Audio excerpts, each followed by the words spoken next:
नमस्कार, जनता टीवी देख रहे हैं आप। आपके साथ मैं हूं खुशबू पांडे। आज बात देवभूमि की होगी, तो चलिए अब खबरों की ओर रुख करेंगे। मुख्यमंत्री पुष्कर सिंह धामी अपने 3 दिवसीय ब्रिटेन दौरे पर वापस आ गए हैं। इसके साथ ही पार्टी के कार्यकर्ताओं और पदाधिकारियों ने सीएम का भव्य स्वागत किया है। बता दें कि लंदन में 12,000 करोड़ से अधिक एमओयू साइन करने पर पार्टी कार्यकर्ताओं में खुशी का माहौल देखने को मिला है।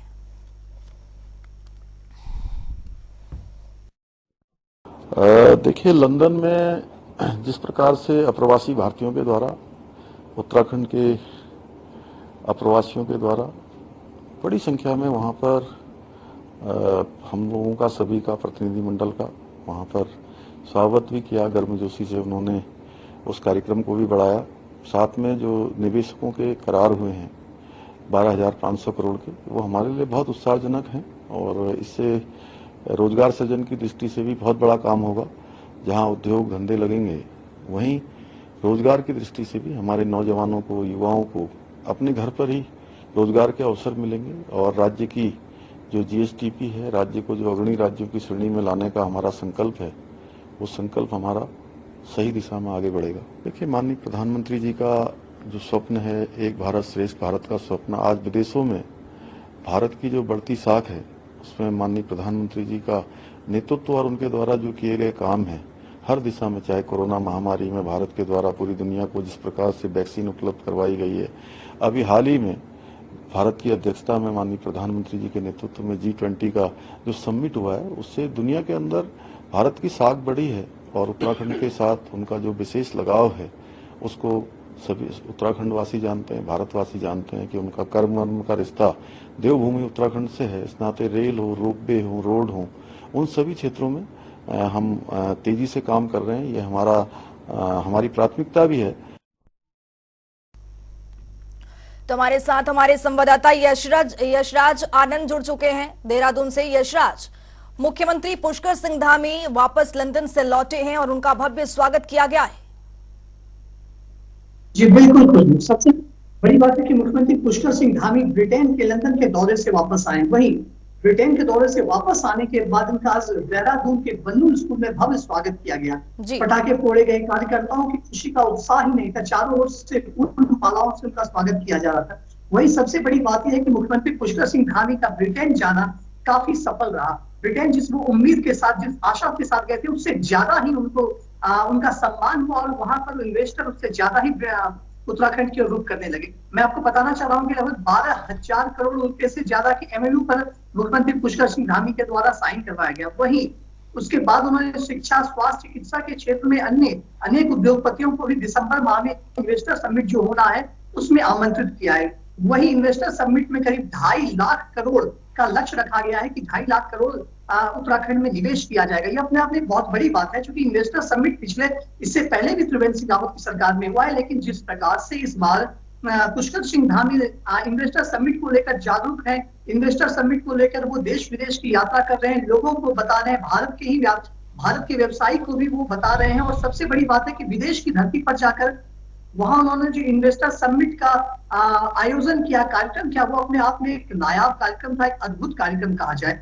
इस कार्यक्रम के बाद मुख्यमंत्री पुष्कर सिंह धामी ने वहां के सबसे पहले जो प्रवासी भारतीय हैं उनसे भी मुलाकात की। उनसे मुलाकात करने के बाद उन्हें भी भारत आने का न्योता दिया और कहा कि वो भारत में आकर के उत्तराखंड राज्य में वो अपना जो बिजनेस करना चाहते हैं वो बिजनेस कर सकते हैं, क्योंकि उत्तराखंड एक ऐसा राज्य है जहां पर इन्वेस्ट करने का माहौल तैयार किया गया है। जो इन्वेस्टर यहाँ पर आ सकते हैं, कानून व्यवस्था यहाँ पर बिल्कुल सही है। यहाँ पर आप कभी भी जो आप आएंगे तो आपको इन्वेस्ट करने के लिए अनुकूल माहौल मिलेगा। पहले के माहौल और अभी के माहौल में उत्तराखंड में बहुत अंतर आ गया है।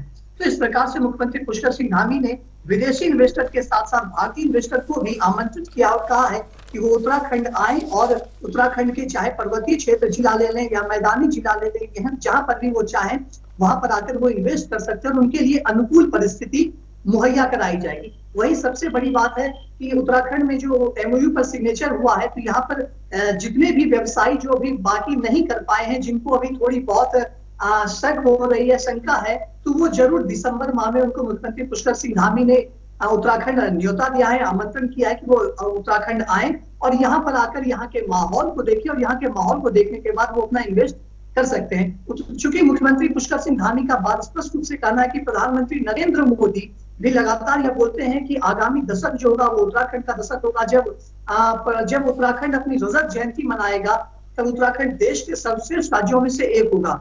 जी। तो मुख्यमंत्री पुष्कर सिंह धामी अपने कुशल नेतृत्व और व्यवहार के कारण जाने जाते हैं। मैं आपको बताना चाह रहा हूँ कि ये युवा मुख्यमंत्री हैं और युवा मुख्यमंत्री जरूर प्रदेश में जरूर कुछ ऐसा काम करना चाहते हैं कि पूरे प्रदेश के, पूरे राज्य में ये इन्वेस्टर समिट के द्वारा लोगों को ये जरूर उत्साहवर्धन हो और लोग उत्तराखंड में निवेश करने को आए। ये अपने एक बहुत बड़ी बात है। और साथ ही साथ मुख्यमंत्री पुष्कर सिंह धामी जब यहाँ पर बन्नूर स्कूल में पहुंचे तो कार्यकर्ताओं के बीच उत्साह का माहौल था। यदि यह कहा जाए ये उत्साह का माहौल एक अब आने वाले लोकसभा चुनाव के भी परिदृश्य को जरूर कहीं ना कहीं संजोता है और इस परिदृश्य में वो जरूर कहीं ना कहीं चार चांद लगाते हुए काम कर रहा है।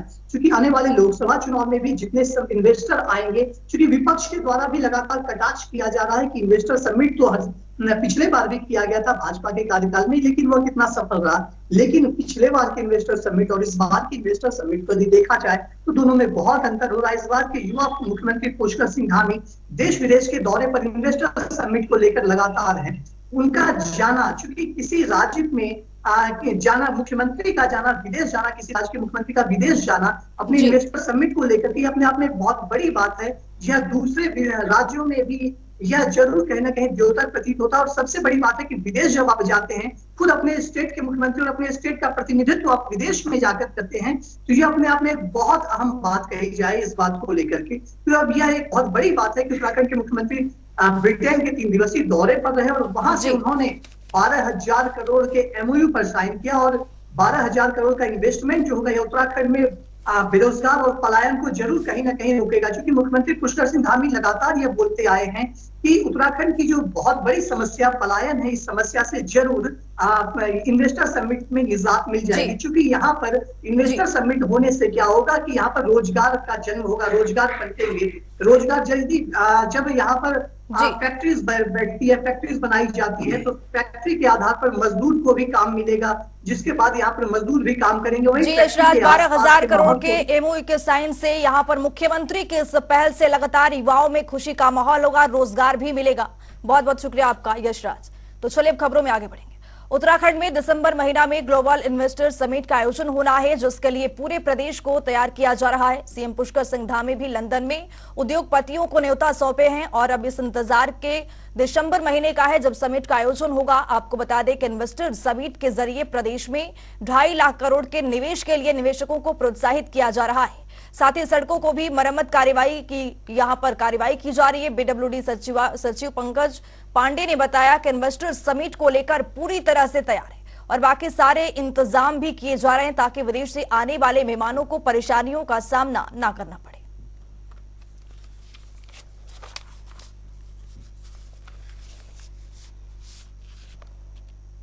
रुक करेंगे खबरों की ओर। उत्तराखंड विधानसभा के अध्यक्ष रितु खंडूरी भूषण ने नई दिल्ली में राज्यसभा सांसद अनिल बलूनी की आवास पर पहुंचकर उनसे भेंट की।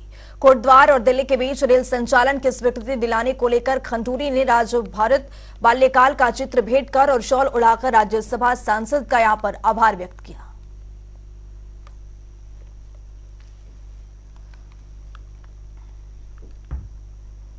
सैनिक कल्याण मंत्री गणेश जोशी ने सैन्यधाम के निकट पुरस्कृत गांव में स्थापित होने वाले सब स्टेशन के निर्माण के संबंध में विद्युत विभाग और जिला प्रशासन के अधिकारियों के साथ बैठक की।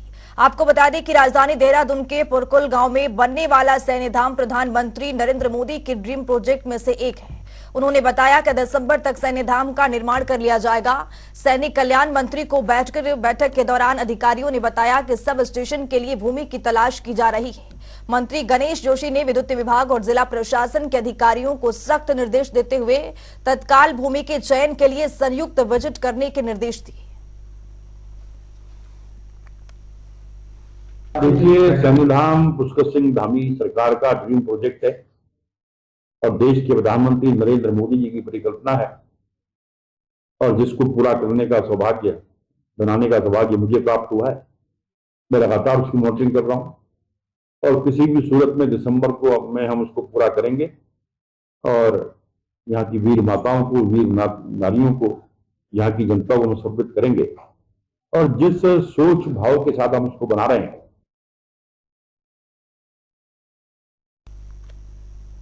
उत्तराखंड के शहरी विकास मंत्री प्रेमचंद अग्रवाल देहरादून आईएसबीटी में निरीक्षण करने पहुंचे। इस दौरान मंत्री प्रेमचंद अग्रवाल आईएसबीटी में बदहाल सफाई व्यवस्था पर नाराज नजर आए। मंत्री ने अपनी नाराजगी जाहिर करते हुए मौजूदा अधिकारियों को कड़ी फटकार लगाई है।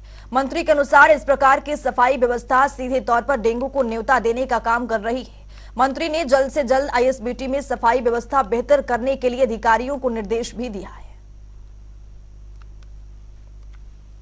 देखिए, आप जानते हैं पहले ये 20 साल के लिए हमारी एक कंपनी जिससे हमारा टाई अप था रैमकी, उससे हमने जुलाई 27 तारीख को हमने लिया था, क्योंकि उसका कॉन्ट्रैक्ट खत्म हो गया था। उसके बाद से हम लोग इसको रन कर रहे हैं, यानी कि हमारा जो एमडीडीए विभाग है उसके माध्यम से रन कर रहे हैं हम लोग।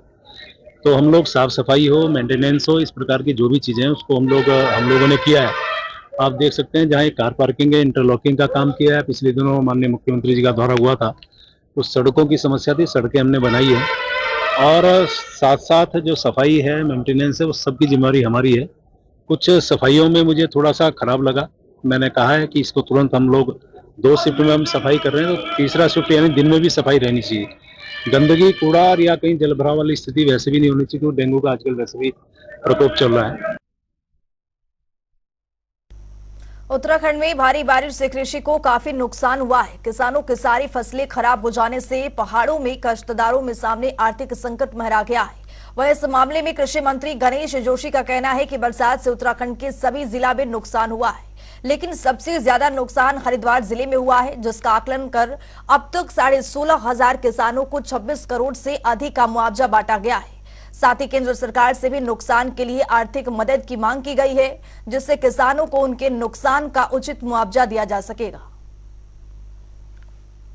नुकसान बहुत कम हुआ है, जितना भी नुकसान हुआ है सिर्फ हरिद्वार जिले में हुआ है। और मैंने बताया कि इसमें हम 26 करोड़ से अधिक का मुआवजा हम 16,500 से अधिक किसानों को बांट चुके हैं। और सेंटर की टीम द्वारा जो अध्ययन किया है उसकी रिपोर्ट आने के बाद उसके हिसाब से आगे काम किया। उत्तराखंड के 3 दिवसीय दौरे पर पार्टी के राष्ट्रीय संयुक्त महासचिव वी सतीश भाजपा के प्रदेश मुख्यालय पहुंचे। इस दौरान उनका कार्यकर्ताओं ने भव्य स्वागत किया। वी सतीश ने मुख्यालय में सबसे पहले हर मोर्चे के प्रदेश अध्यक्ष, महामंत्री और प्रभारियों से अलग अलग चर्चा कर अब तक के कामकाज और कर्मियों की जानकारी ली। वी सतीश जी हमारे राष्ट्रीय संयुक्त महासचिव संगठक हैं और वी सतीश जी पार्टी के कार्यकर्ताओं से इंडिविजुअल बातचीत करते हैं। बहुत से ऐसे विषय होते हैं जो केंद्र चाहता है इसको इस रूप में इम्प्लीमेंट किया जाए, और कुछ विषय ऐसे तो राज्यों की परिस्थिति पर निर्भर करते हैं। तो इसी प्रकार से वी सतीश जी का 3 दिन का दौरा है। अभी पहले मोर्चों के साथ बैठक होगी, प्रदेश सरकार के प्रत्येक मंत्री से तय है नाम, उनके साथ वो इंडिविजुअल चर्चा वार्ता करेंगे, उनके विभागों संबंधी बातचीत भी होगी। उसके बाद हमारे कुछ विधायकों के नाम ने तय किए हैं, वरिष्ठतम विधायक हैं, उन विधायकों से भी उनका व्यक्ति से मिलना होगा। और इसके साथ साथ हमारे जो ऐसे वरिष्ठतम कार्यकर्ता जिन्होंने इस राज्य में निवास करते हैं, ऐसे वरिष्ठतम कार्यकर्ताओं के साथ में सोशल मीडिया की टीम भी है, सब लोगों से उनको बातचीत करते हुए राज्य के अंदर के राजनीतिक परिस्थितियों के साथ साथ संगठनात्मक स्वरूप पर भी वो फीडबैक लेंगे और केंद्र हमसे क्या अपेक्षा करता है। हरिद्वार में कांग्रेस के प्रदेश अध्यक्ष करण मारा ने जिला अध्यक्षों के साथ बैठक की। बैठक में 24 के लोकसभा चुनाव और स्थानीय चुनाव के लिए रणनीति तैयार की गई। इसके साथ ही कांग्रेस की आगे की रणनीति पर भी मंथन किया गया।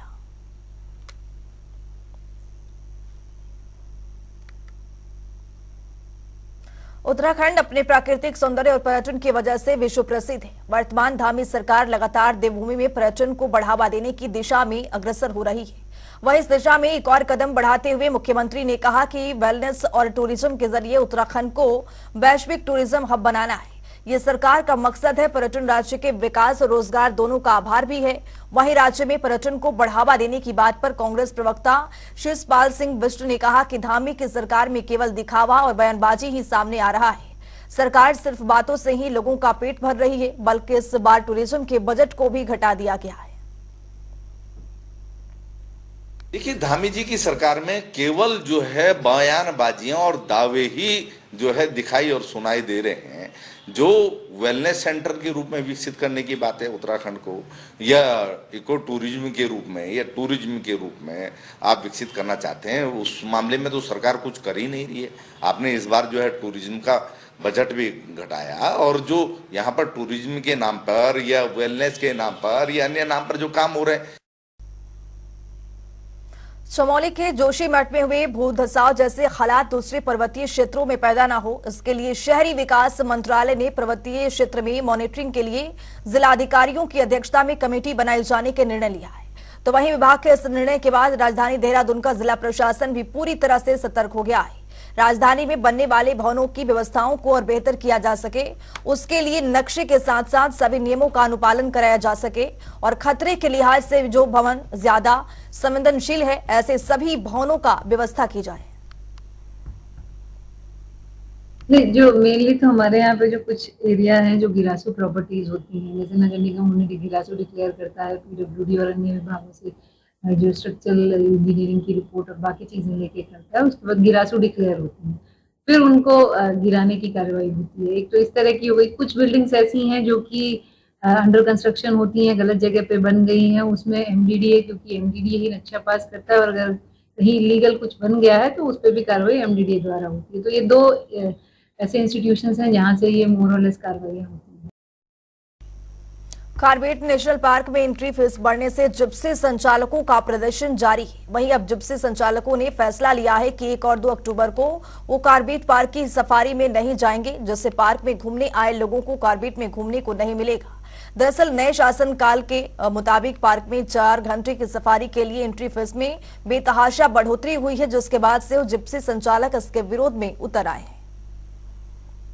ये जो रेट के शुल्क की वृद्धि हुई है, इसमें जो हमारी हड़ताल 1 और 2 को हमारी जो सर्व जिप्सी एसोसिएशन की सहमति से, पूरी सर्व सहमति से जो हमारी हड़ताल है वो सिर्फ झिरना और ढेला में हड़ताल की जाएगी।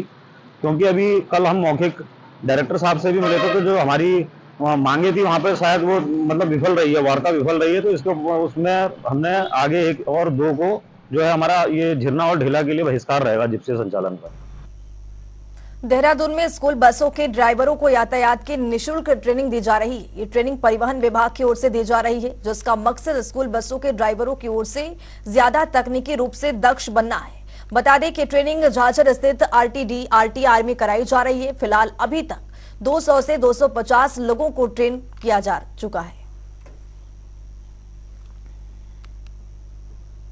राजाजी टाइगर रिजर्व पार्क में अवैध निर्माण का कार्य जारी है। नियमों को नजरअंदाज करते हुए प्रशासन की नाक के नीचे अवैध गेस्ट हाउस, फार्म हाउस समेत रिसोर्ट का निर्माण हो रहा है। वहीं इसे लेकर कांग्रेस प्रवक्ता शिषपाल सिंह बिष्ट का बयान सामने आया है। उन्होंने कहा कि ऐसी गतिविधियां प्रशासन की घोर लापरवाही है और इस मामले पर संज्ञान लेते हुए जिम्मेदार अधिकारियों के खिलाफ कार्रवाई करनी चाहिए। कि बहुत ही गंभीर मामला है। रिजर्व पार्क का मतलब ही ये है कि वहां पर किसी प्रकार के भी निर्माण की जो गतिविधियां हैं या अन्य व्यावसायिक गतिविधियां हैं वो तो हो ही नहीं सकती हैं, और उसके बाद भी अगर इस प्रकार की गतिविधियां धड़ल्ले से हो रही हैं तो ये पार्क प्रशासन की घोर लापरवाही है। निश्चित तौर पर जो है सरकार को इसका संज्ञान लेकर के जिम्मेदार अधिकारियों पर कठोर कार्रवाई करनी चाहिए। अगर ऐसे ही होता रहेगा तो फिर आप बताइए रिजर्व पार्क का, रिजर्व एरिया का मतलब क्या है। और अभी कुछ समय पहले कार्बेट नेशनल पार्क में भी इसी प्रकार का मामला सामने आया था। वहां भी जो है अवैध तरीके से रिजॉर्ट बन रहे थे, वन भूमि को भी जो है माफिया धड़ल्ले से सेल आउट कर रहे हैं। इस बुलेटिन में अभी के लिए इतना ही। नमस्कार।